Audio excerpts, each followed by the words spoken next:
Je m'appelle Curd, donc ça s'écrit C-U-R-D.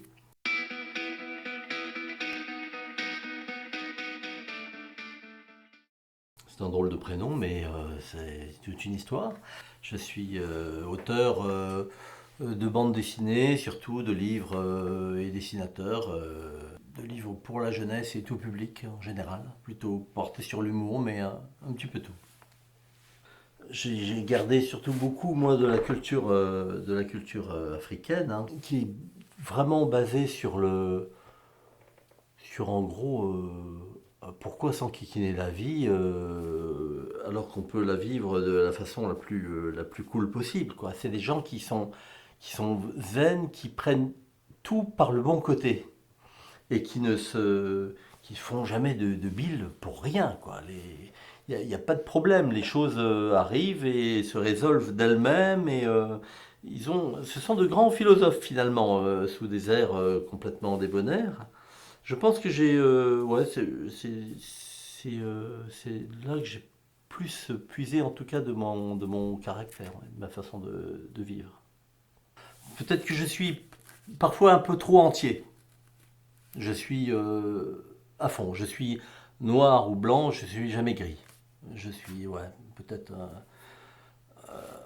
trop entier, ouais, parfois. Ma qualité, c'est que je suis entier, justement. C'est que je suis à fond et je pense que je suis le même. Les gens qui m'ont connu il y a 20 ans, 30 ans disent que je suis le même, que j'ai pas changé, que j'ai les mêmes convictions, les mêmes amitiés, les mêmes amours, les mêmes passions.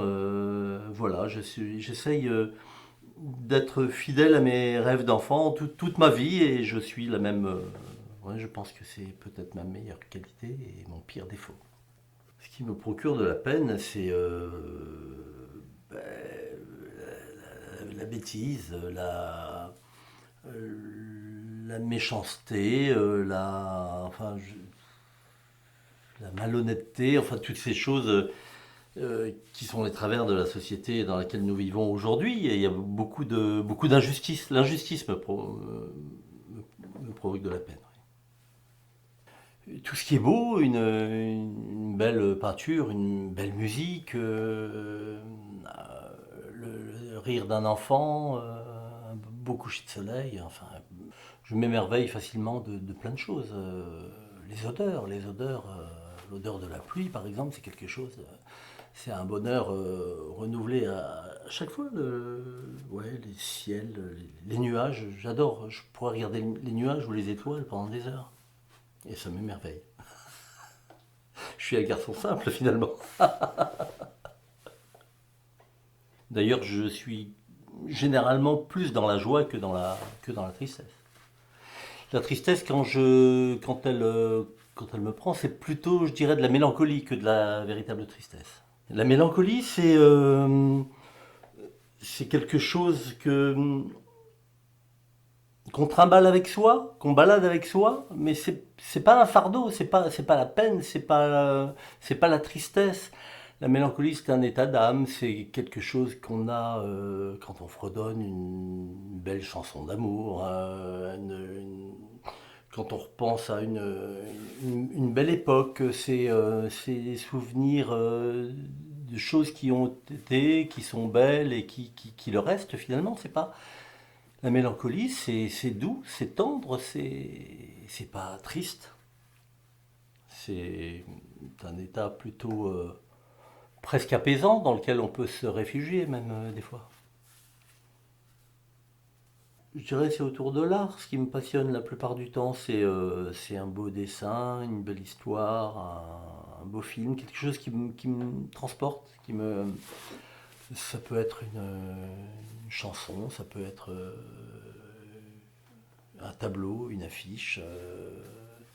Je suis très sensible, oui, à l'art en général, mais pas toute forme d'art, mais voilà, puis c'est subjectif en même temps, il faut que ça me touche.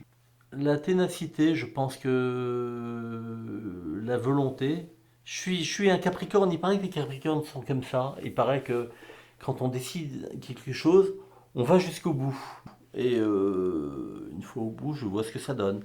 Mais je pense que c'est ouais, je pense que c'est une, une grande force. J'ai toujours vécu, enfin, décidé de ce que je voulais faire. J'ai jamais fait vraiment des choses pour la contrainte et j'aurais pas aimé, par exemple, faire un métier qui ne me plaise pas. Aller à contre-cœur tous les jours travailler, j'aurais été très très malheureux.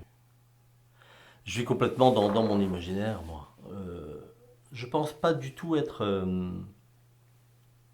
D'ailleurs, j'ai même pas. J'ai même pas la télé, j'ai même pas la radio, j'ai même pas tout ça. Ça m'intéresse pas. J'ai pas la place pour ça. Donc, non, je pense que je vis vraiment dans mon imagination et ça me va bien. Ça me va bien parce que elle est plus belle que plein de choses que j'entends autour. C'est pas par lâcheté après, hein, c'est par choix, c'est parce que je me dis qu'il y a tellement de belles choses, pourquoi s'encombrer des moches, quoi. La parole, la parole donnée, euh, la, la confiance, l'honnêteté, voilà, l'amitié, l'amitié a beaucoup d'importance. La gentillesse aussi.